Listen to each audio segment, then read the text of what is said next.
Polônia, 3 da manhã. Dylan Wheeler está parado em frente a um banco local com dois caras que acabou de conhecer em um bar.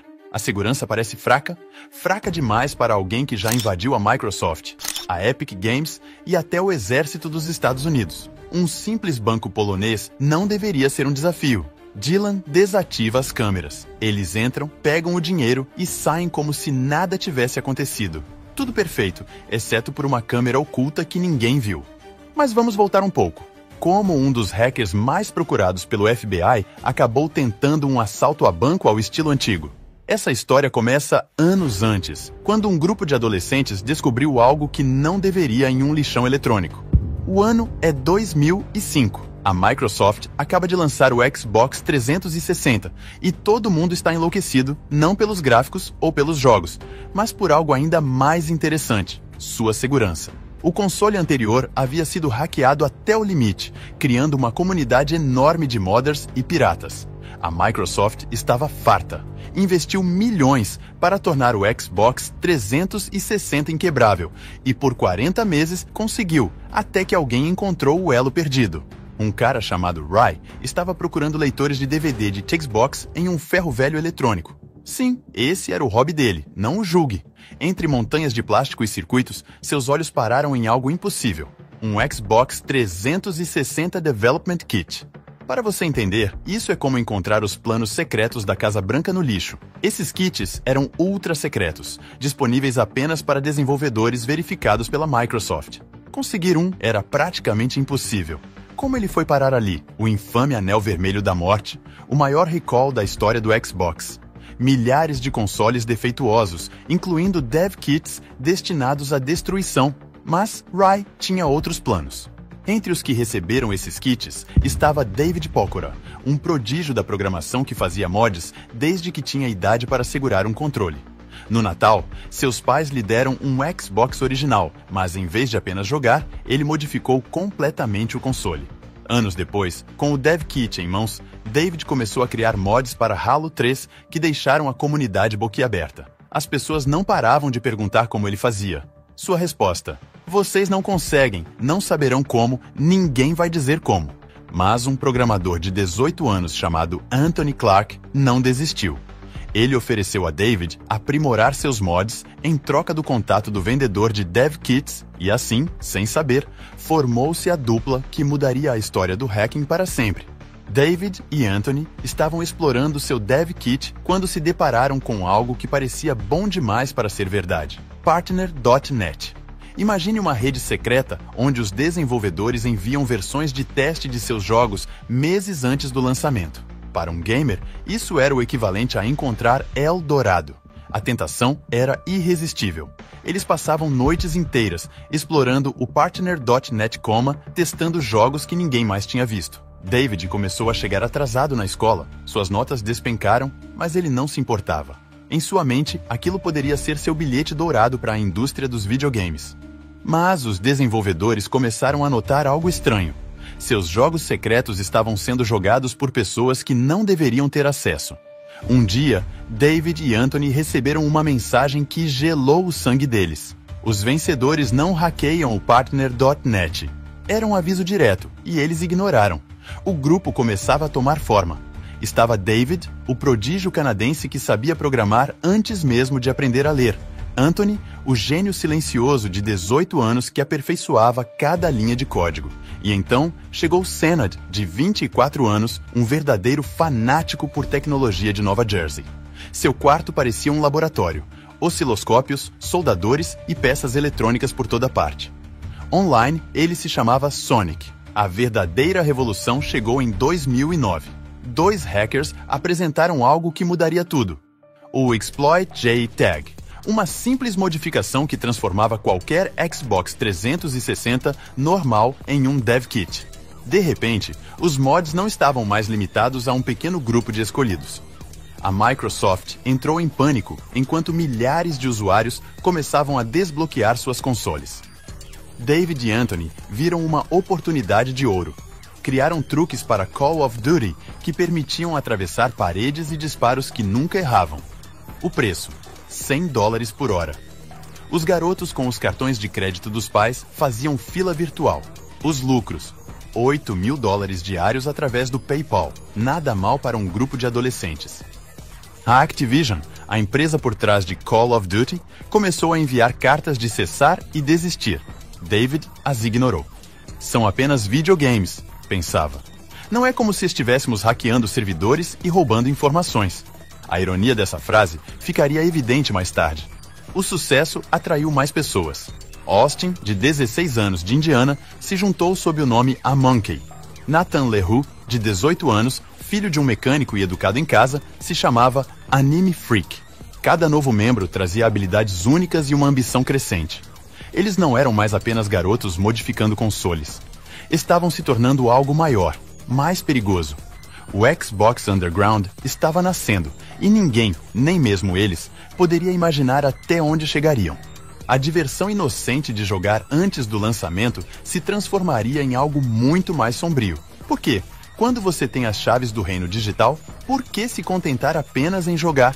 Numa noite, Dylan Wheeler recebe uma mensagem de um usuário chamado GamerFreak1727. O conteúdo: um banco de dados vazado com milhares de credenciais de acesso, incluindo vários e-mails de funcionários da Epic Games. Dylan, com apenas 14 anos e de seu computador em Perth, Austrália, tem uma ideia. E se esses funcionários usarem a mesma senha em todos os lugares? Bingo! Um funcionário do suporte técnico da Epic cometeu o erro mais básico da segurança digital: a mesma senha para tudo. Dylan acessa seu Gmail e encontra algo ainda melhor: outra senha, admin 60606, a porta de entrada para a rede interna da Epic Games. Dylan entra em contato com David. Encontrei algo interessante, diz ele. David, embora cauteloso, não pode resistir à tentação. Eles estabelecem alguns limites. Nada de dados de clientes, nada de cartões de crédito, apenas jogos. Mas o que encontram os decepciona. São apenas contas da equipe de suporte técnico. Eles podem ver chamados de problemas com impressoras, redefinições de senhas. Nada emocionante. Mas David tem uma ideia brilhante. Se temos acesso aos e-mails deles, por que não procuramos a palavra senha? E ali está. O santo graal da segurança corporativa, um documento do Word com todas as senhas mestres da Epic Games. Um erro tão básico que parece irreal. Com acesso total, encontram algo que faz seus corações pararem. Uma cópia preliminar de Gears of War 3, um dos jogos mais aguardados do momento.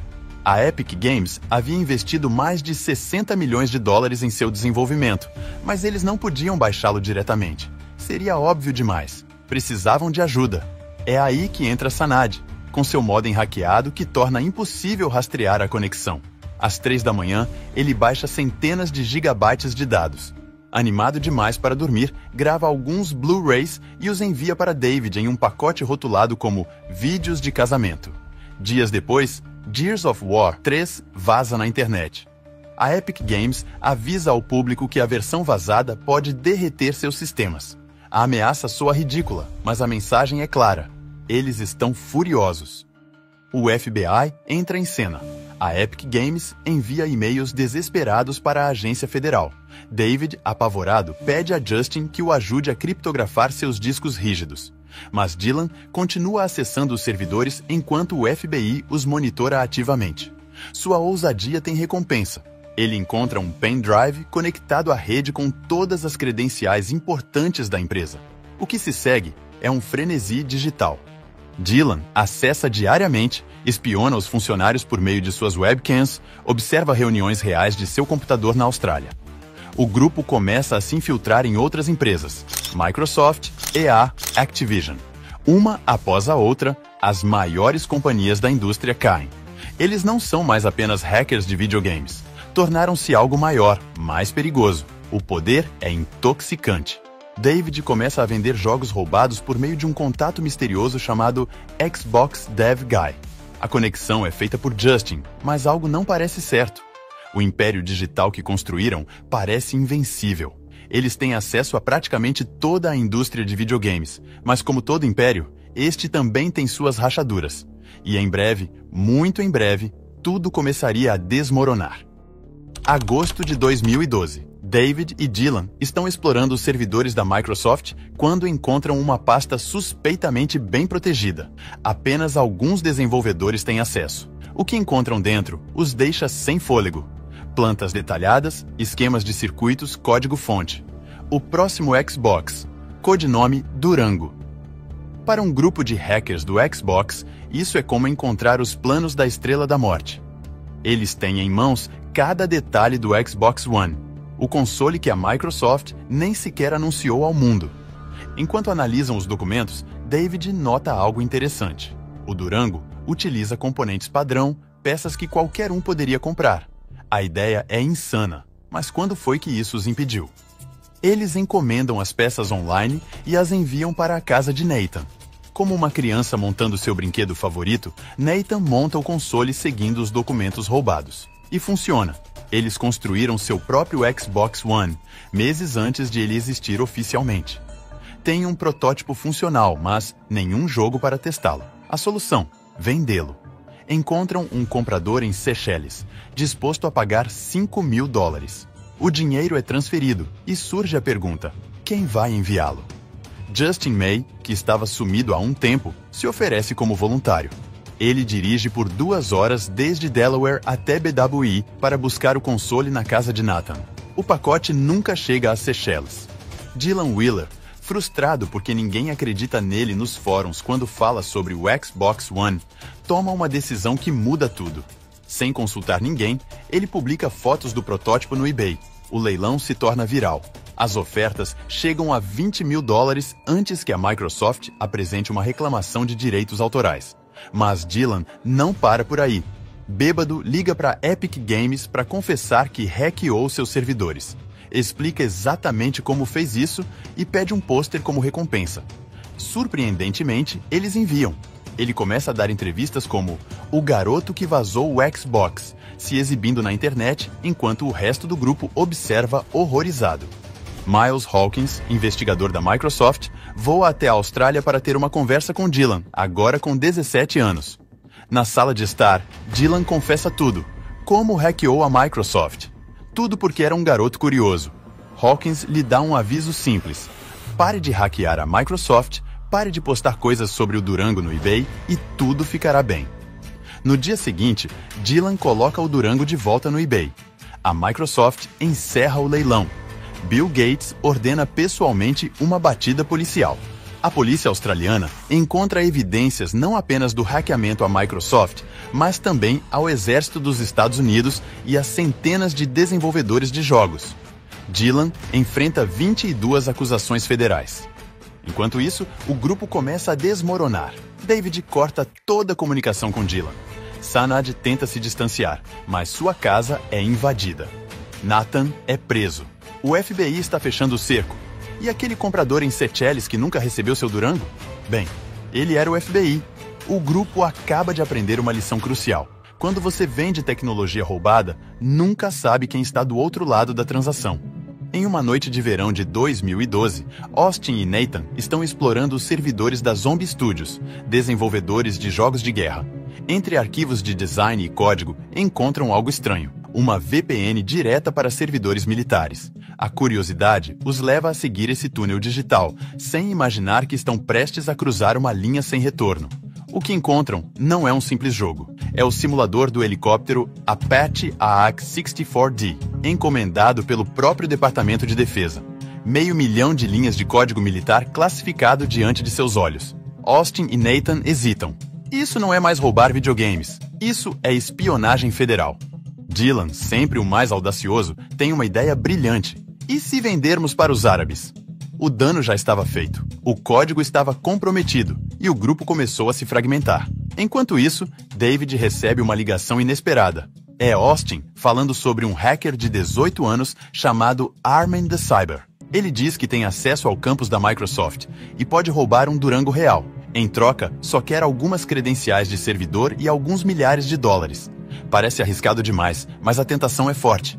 Armin veste um suéter com o logo da Microsoft, clona um cartão de acesso e entra no prédio como se nada tivesse acontecido. Durante um ano, ele esteve se infiltrando, sonhando em trabalhar lá. Até mesmo se candidatou a um cargo. As câmeras captam Armin caminhando nervoso pelos corredores. Seu cartão não tem acesso ao quinto andar, onde estão os Durangos. Mas há uma solução simples. Ele sobe as escadas, coloca 3 protótipos em sua mochila e sai caminhando tranquilamente. Uma semana depois, Armin recebe uma ligação da Microsoft. Ele foi contratado, seu sonho se tornando realidade, por exatamente 2 semanas. As câmeras haviam gravado tudo. Na sala de interrogatório, Armin confessa. A Microsoft lhe oferece um acordo. Devolva os Durangos ou as coisas ficarão feias. Armin liga para David, desesperado, oferecendo dinheiro, qualquer coisa pelos protótipos. David o ignora, não é problema dele. Mas quando tenta cruzar a fronteira com seu pai para buscar uma peça de carro, os oficiais veem algo estranho na tela. O nome, Zenon. 8 meses antes, o FBI havia preparado uma acusação secreta contra David Pokora, o primeiro hacker estrangeiro a ser criminalmente acusado nos Estados Unidos. As armas são apontadas para o carro. David é algemado. Seu pai ouve que seu filho não voltará para casa por muito tempo. Entre as páginas da acusação, uma figura misteriosa aparece repetidamente. Pessoa A. Alguém que forneceu a maior parte das provas ao FBI. Alguém que ajudou David a criptografar seus discos rígidos. Alguém que vendia jogos roubados para Xbox Dev Guy. Alguém de Wilmington, Delaware, Justin May. O único do grupo que parecia sair ileso de cada escândalo. O que perdeu o Durango que deveria ser enviado para Seychelles. O que sempre reaparecia nos momentos cruciais. Tudo fez sentido. O informante do FBI estava entre eles desde o início. O círculo havia se fechado.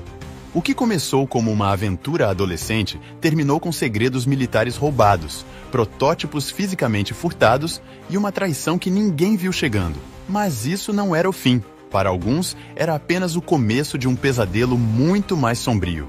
Enquanto o Xbox Underground se desmoronava, Anthony Clark estava construindo seu próprio império, um que não exigia hackear servidores nem roubar protótipos. Tudo começou com uma simples observação. No FIFA, as moedas do jogo não podiam ser compradas, mas havia sites chineses que as vendiam por dinheiro real. Anthony, o gênio silencioso que uma vez recusou um emprego na Microsoft durante o ensino médio, viu uma oportunidade. Se criasse um bot que jogasse partidas automaticamente, poderia gerar milhares de moedas sem esforço. Passou meses desenvolvendo uma ferramenta que parecia mágica.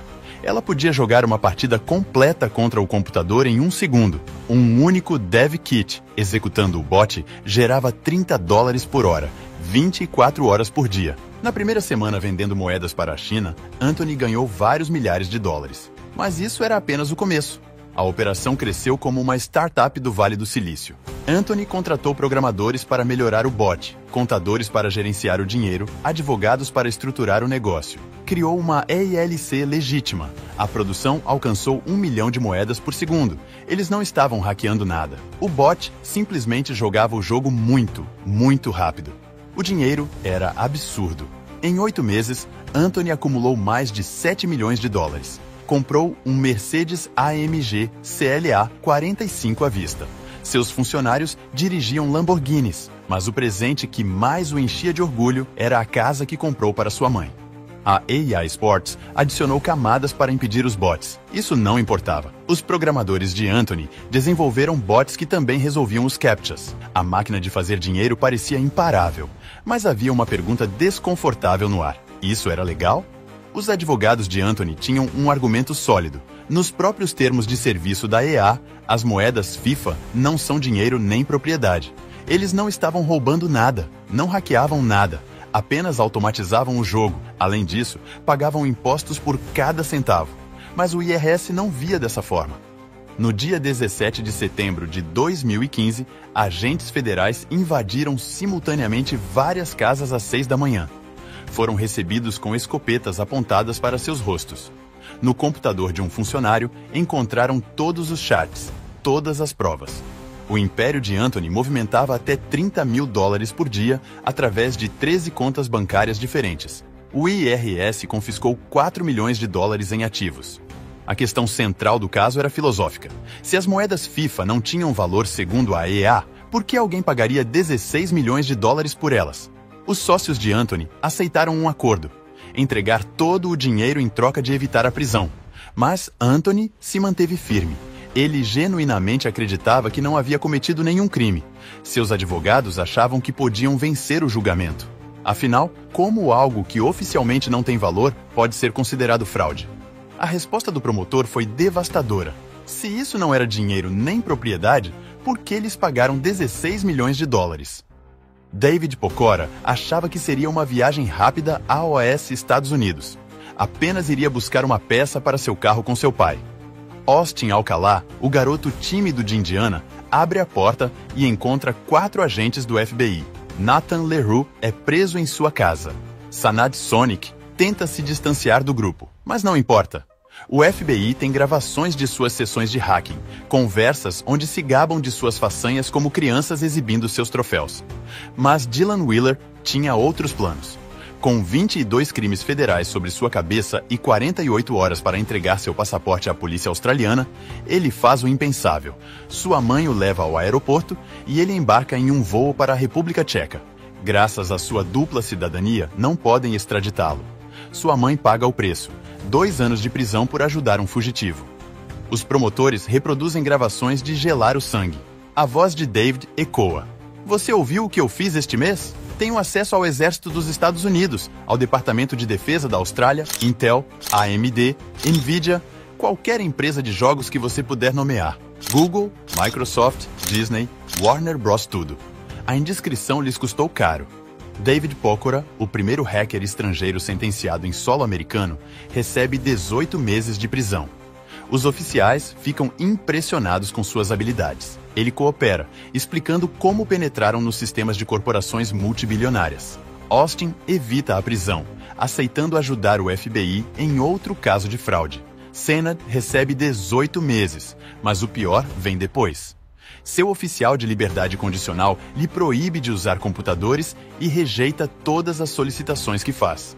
A depressão o leva às drogas, o que resulta em outros 9 meses atrás das grades. As gravações revelam algo mais: a identidade de Pessoa A, o informante que ajudou a construir o caso. Justin May, o amigo de Delaware, aquele que nunca parecia se meter em problemas sérios, estava trabalhando com o FBI desde o início. O Xbox Underground, que uma vez zombou dizendo que seria um nome incrível para sua banda na prisão, agora enfrentava a realidade daquela piada. Eles não eram mais hackers adolescentes brincando com código, eram criminosos federais, e o sistema judicial não estava com humor para brincadeiras. Na noite anterior à sua sentença, Anthony Clark comemorava seu aniversário, no dia 24 de fevereiro. Seus amigos o cercam, brindam, se abraçam. Anthony vai dormir sabendo que sua família e amigos estão com ele. É sua última noite de liberdade. E sua última noite. Na manhã seguinte, sua irmã o encontra, sem respirar. A mistura de Vicodin e álcool foi fatal. Ele não deixou bilhete. Nunca falou sobre fazer isso de propósito. Um acidente que levou um dos programadores mais brilhantes de sua geração. O garoto que recusou trabalhar na Microsoft no ensino médio nunca veria o resultado de sua apelação. Holly LeRoux, antes conhecida como Nathan, tem sua própria história trágica. Com um GPS no tornozelo, aguardando sentença, o terror da prisão a consome. Em um ato desesperado, corta o monitor e convence um amigo a levá-la para o Canadá. Na ponte da fronteira, a polícia a intercepta. Ela corre, considera pular da ponte, saca uma faca e se fere até desmaiar. Sobrevive, mas recebe 2 anos de prisão. Pouco antes de sua libertação, Holly faz sua transição. 1 ano depois de sair, é encontrada sem vida em um motel com outra mulher. Ambas usavam respiradores. A polícia encontra evidências de um processo químico. Suicídio? Acidente? Ou algo mais sombrio? Ninguém tem certeza. Dylan Wheeler parecia ter encontrado a redenção. Na Inglaterra, fundou uma empresa de cibersegurança chamada The Day After Exploit. Dava palestras em conferências, pregava sobre ética hacker. Mas em outubro de 2020, sua empresa se dissolve. Seu Twitter desaparece. Seu site sai do ar. Ele reaparece na Polônia, onde conhece 2 caras em um bar e planeja um assalto a um banco local. A câmera escondida que não viram sela seu destino. 10 anos em uma prisão polonesa. O legado técnico do Xbox Underground é inegável. Eles expuseram vulnerabilidades críticas em algumas das maiores corporações do mundo. A Microsoft reforçou sua segurança física depois do incidente do Durango. Senhas reutilizadas e documentos compartilhados com credenciais se tornaram exemplos clássicos do que não se deve fazer em segurança corporativa. Mas o verdadeiro custo foi humano. David Pokora, depois de 18 meses na prisão, tem uma carreira de sucesso em cibersegurança. Austin Alcalá agora é chefe de segurança em uma startup de redes sociais. Sanad, depois de anos sombrios de drogas e depressão, finalmente pode usar computadores novamente e mora com sua irmã. Justin May, o informante, finalmente enfrentou a justiça em 2021. 8 anos de prisão e uma multa de 4 milhões de dólares por fraude, evasão fiscal e lavagem de dinheiro. O FBI encontrou um BMW novo e 440 mil dólares em dinheiro escondidos em sua casa. O caso FIFA de Anthony acabou estabelecendo um precedente legal sobre o valor dos ativos digitais nos jogos. O que começou como uma discussão sobre se as moedas FIFA tinham valor real, acabou afetando a forma como o governo trata toda a economia dos videogames. Talento desperdiçado, vidas perdidas, futuros destruídos. Para alguns, o Xbox Underground é uma lenda do hacking. Para outros, um aviso. Mas para as famílias que perderam filhos, irmãos e amigos, é um lembrete de como a linha entre travessura adolescente e tragédia pode ser tão fina quanto uma linha de código. Imagine um jovem de 22 anos, em um quarto bagunçado, salvando o mundo de um cyberataque devastador com um único clique. Agora, imagine esse mesmo herói algemado pelo FBI, meses depois, acusado de criar um vírus que roubava contas bancárias. Essa é a história de Marcus Hutchins, o gênio por trás do pseudônimo MalwareTech, que em 2017 parou o ransomware WannaCry, mas caiu em desgraça ao ser ligado ao malware Kronos. Baseada em relatos da Wired e outras fontes confiáveis, essa trama revela o paradoxo de um hacker que misturou heroísmo e crime, evocando confusão sobre ética no mundo digital. Vamos mergulhar nessa montanha-russa de genialidade, escolhas erradas e redenção, enquanto descobrimos como ele enganou o mundo e o que isso ensina sobre o poder da tecnologia. Fique comigo, porque essa história vai te deixar sem fôlego. Era maio de 2017 e o mundo estava em pânico. O ransomware WannaCry, criado por hackers norte-coreanos, infectou 230 mil computadores em 150 países, paralisando hospitais do Reino Unido, fábricas na França e bancos na Rússia. Ele criptografava arquivos e exigia resgates em Bitcoin, causando prejuízos de bilhões. Em Ilfracombe, uma cidadezinha na Inglaterra, Marcus Hutchins, então um desconhecido pesquisador de cibersegurança, analisava o código do WannaCry em seu quarto. Ele encontrou um domínio não registrado embutido no malware. Por instinto, registrou o domínio por $10 americanos. Para sua surpresa, isso ativou um kill switch, interrompendo o ataque global. A imprensa o chamou de herói acidental. Mas quem era esse cara? E o que ele escondia? Marcus, um jovem de 22 anos com cabelos cacheados e óculos grandes, cresceu em Devon, Inglaterra, filho de uma enfermeira escocesa e um assistente social jamaicano. Desde os 9 anos, mostrava talento para computadores, hackeando sistemas escolares para instalar jogos, como conta Wired. Aos 15, ele já frequentava fóruns de malware, como o Hack Forums, onde jovens exibiam códigos maliciosos para impressionar. Não era sobre crime, mas sobre status. Foi ali que, entre 2012 e 2015, Marcus criou o Kronos, um malware bancário que roubava senhas e o vendeu no Alphabay, um mercado da Dark Web, por milhares de dólares. Ele achava que era apenas um jogo de adolescente. Mas o passado não perdoa. Como ele passou de hacker de fóruns a herói global? Após o WannaCry, Marcus se tornou uma celebridade na cibersegurança. Trabalhando para a Cryptos Logic, Ele já havia ajudado a deter ataques como o Mirai em 2016, convencendo um hacker a desistir, segundo a Wikipédia. Seu blog Malware Tech, onde dissecava malwares, era lido por especialistas do mundo todo. Ele evitava a fama, recusando entrevistas, mas aceitou ir ao DEF CON 2017, a maior conferência de hackers em Las Vegas. Em agosto, após uma semana de festas, ele caminhava para o aeroporto quando o FBI o abordou. "Isso não tem nada a ver com o WannaCry", disse o agente Lee Chartier, mostrando uma transcrição de 2014, onde Marcus oferecia o Cronos a um amigo. O herói estava preso. Por que agora, depois de salvar o mundo? O FBI tinha rastros. Após apreenderem dados do Alpha Bay em julho de 2017, encontraram evidências de Marcus vendendo o Cronos, como relata o Krebs Security. Ele foi acusado de 6 crimes, incluindo conspiração e criação de um dispositivo de interceptação ilegal, com pena máxima de 40 anos. A comunidade de cibersegurança ficou em choque. Marcus luta contra malwares, não os cria, tuitou Kevin Belmont, um colega. Especialistas como Oren Kerr, professor de direito, questionaram a acusação, dizendo que criar malware não é crime.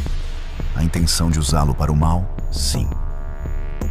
O caso parecia frágil, mas Marcus confessou ao FBI, sob pressão e sem advogado, que escreveu o código do Cronos.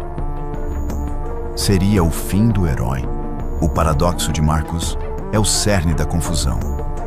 Ele era um gênio ético na Cryptos Logic, mas um adolescente imprudente no Hack Forums. Estudos explicam: jovens hackers, movidos pelo viés de validação social, criam códigos para provar talento, ignorando consequências. A Wired aponta que 60% dos hackers começam antes dos 16 anos, e muitos, como Marcus, veem o crime como um jogo. Ele parou de vender malware em 2015, antes de se tornar um white hat, mas o Cronos continuou circulando, causando danos. Em 2018, o FBI ofereceu um acordo: delatar outros hackers por 0 prisão. Marcus recusou, por princípio, não querendo trair colegas, mesmo enfrentando 4 novas acusações, incluindo mentir para o FBI. Por que ele arriscou tudo? A comunidade hacker se uniu. Tara Wheeler e Deviant Olam pagaram sua fiança de $30 mil, e advogados como Brian Klein e Marcia Hoffman o defenderam pro bono. Em 2019, Marcus se declarou culpado por 2 crimes: conspiração e venda de dispositivos de interceptação.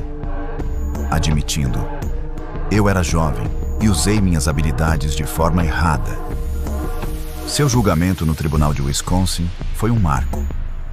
O juiz J.P. Stadmuller, considerando seu trabalho contra o WannaCry e cartas de apoio, deu uma sentença rara: 1 ano de liberdade supervisionada, sem prisão ou multa.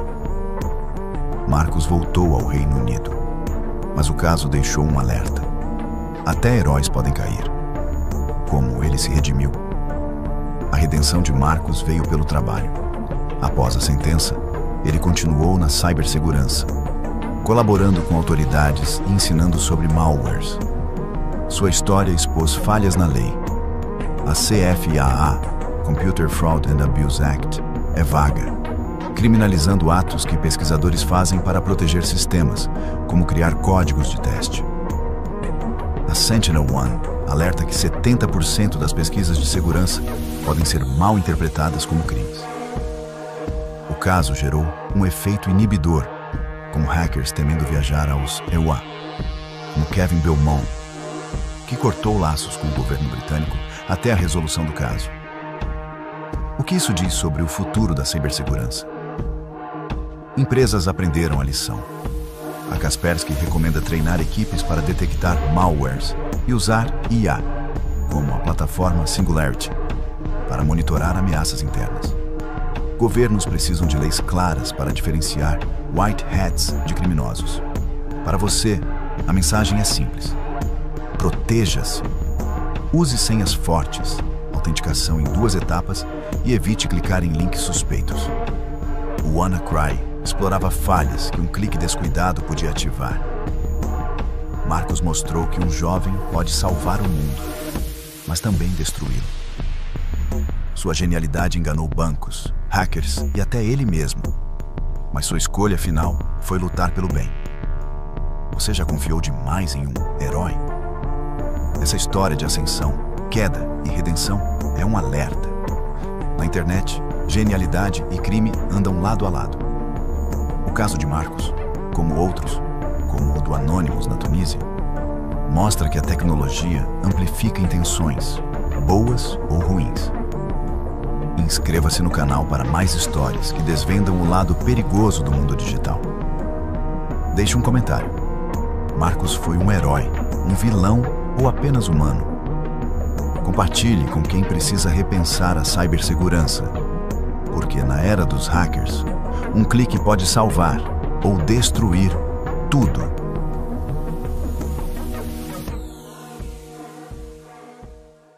Você já confiou em alguém só para descobrir que tudo era uma mentira? Agora, imagine essa traição em um grupo onde ninguém mostra o rosto, onde a confiança é a única coisa que mantém o caos unido. Essa é a história de como o Anonymous, o coletivo hacker que desafiou governos e corporações, foi abalado por um traidor que ninguém viu chegar.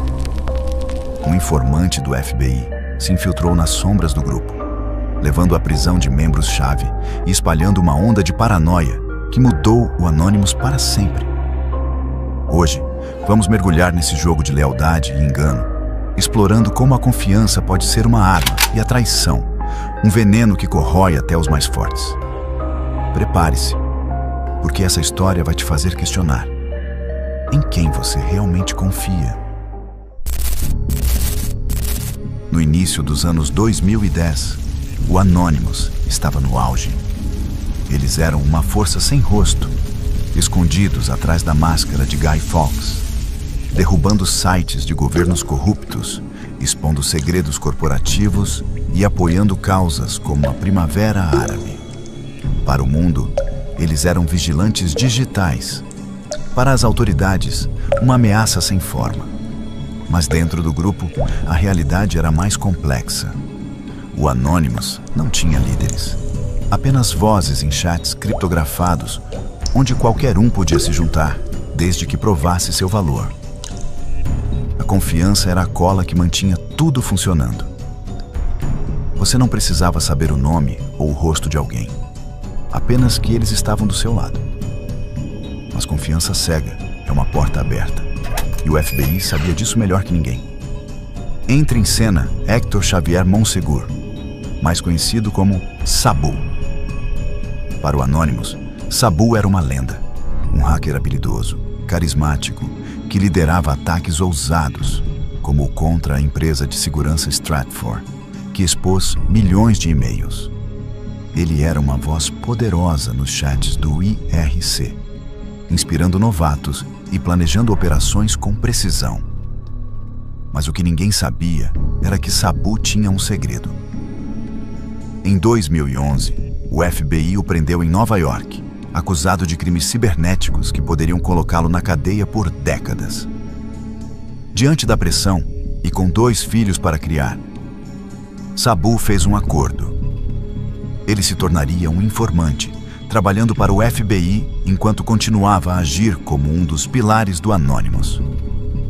De herói a traidor, ele caminhou na corda bamba e ninguém suspeitou. A infiltração de Sabu foi um golpe de mestre do FBI, mas também um estudo brutal sobre a psicologia da traição. Para funcionar, ele precisava manter sua fachada, participando de ataques enquanto passava informações às autoridades. Cada mensagem que enviava aos colegas do Anonymous era um risco. Cada conversa com o FBI, um peso na consciência. Psicologicamente, viver essa duplicidade é devastador. Estudos sobre agentes duplos mostram que o estresse de mentir constantemente pode levar à ansiedade extrema, paranoia e até perda de identidade. Sabu não era um vilão de filme, rindo enquanto traía. Ele era um homem preso entre o medo da prisão e a culpa de enganar aqueles que confiavam nele. Mas, para o Anonymous, isso não importava. A traição é traição, não importa o motivo. Enquanto Sabu jogava seu papel, o FBI usava suas informações para caçar hackers pelo mundo. Em 2012, a operação deu frutos. 5 membros importantes do Anonymous, ligados ao grupo LulzSec, foram presos em países como Reino Unido, Irlanda e Estados Unidos. Um deles, Jeremy Hammond, foi condenado a 10 anos de prisão por ataques que Sabu ajudou a coordenar. Quando a notícia vazou, o choque foi imediato. Sabu, o ícone, era um rato. Nos chats do Anonymous, a confiança desmoronou como um castelo de cartas. Membros começaram a questionar uns aos outros. Quem mais poderia ser um traidor? A paranoia, que já era parte da vida em um grupo anônimo, virou um monstro que devorava tudo. Afinal, se Sabu, um dos mais respeitados, podia trair, quem estava seguro? A paranoia é como um vírus em grupos descentralizados como o Anonymous. Sem líderes ou estrutura, a confiança é frágil, sustentada apenas por promessas e pseudônimos. Quando ela quebra, o grupo se fragmenta. Após a traição de Sabu, o Anonymous nunca mais foi o mesmo. Alguns membros abandonaram o coletivo, temendo serem os próximos. Outros redobraram a segurança, usando ferramentas mais sofisticadas para proteger sua identidade. Mas o dano estava feito. A ideia de que qualquer um podia ser um infiltrado plantou uma semente de dúvida que ainda hoje assombra o grupo. Psicologicamente, isso é fascinante e trágico. A confiança, tão difícil de construir, pode ser destruída em um instante, e o Anonymous aprendeu isso da pior forma. Mas a história de Sabu também levanta questões mais profundas sobre o que significa lutar por uma causa. Para alguns, ele era um herói que caiu. Para outros, um oportunista que nunca acreditou no Anonymous. A verdade provavelmente está no meio. Sabu entrou no grupo por idealismo, mas enfrentou uma escolha que poucos de nós podemos imaginar: trair seus princípios ou perder tudo. Essa tensão reflete o dilema de qualquer movimento que opera nas sombras. Quando você luta contra o sistema revida, e nem todos têm força para resistir. O FBI explorou essa fraqueza não só em Sabu, mas no próprio conceito do Anonymous. Um grupo que, por ser aberto a todos, também era vulnerável a todos. O impacto da traição de Sabu foi além das prisões. Ele mudou a forma como o Anonymous operava. Antes, o grupo era mais aberto, quase um convite para qualquer um com habilidades e vontade. Depois, a desconfiança tornou tudo mais fechado. Novos membros enfrentavam escrutínio intenso. Operações eram planejadas em círculos menores. Isso protegeu o grupo, mas também o enfraqueceu. A força do Anonymous sempre foi sua natureza caótica, atraindo vozes de todos os cantos. A paranoia reduziu esse caos, mas também diminuiu o alcance. E, para o FBI, isso era uma vitória tão grande quanto as prisões. Eles não precisavam destruir o Anonymous, bastava semear a dúvida para que ele se destruísse sozinho. Hoje, o Anonymous ainda existe, mas carrega cicatrizes dessa traição. A máscara de Guy Fawkes continua sendo um símbolo de resistência, mas também um lembrete do preço da confiança cega. A história de Sabu nos força a refletir sobre nossas próprias alianças. Em um mundo onde todos podemos ser anônimos online, como sabemos em quem confiar? A internet nos dá poder, mas também nos expõe a traições que não vemos chegar. E mais importante, O que fazemos quando a confiança quebra? Para o Anonymous, a resposta foi se adaptar, endurecer, continuar lutando. Mas para nós, a pergunta permanece: como construímos algo forte o suficiente para resistir ao veneno da traição? Se essa história te fez repensar a confiança no mundo digital, espere até descobrir como governos estão usando hackers para espionar cidadãos comuns. Inscreva-se no canal para mergulhar em mais histórias que revelam os segredos por trás da tecnologia. Deixe um comentário. Você já foi traído por alguém em quem confiava? Como isso te mudou? E se curtiu, compartilhe com alguém que precisa ouvir isso. Porque no fim, a verdadeira força não está em nunca cair, mas em saber como se levantar.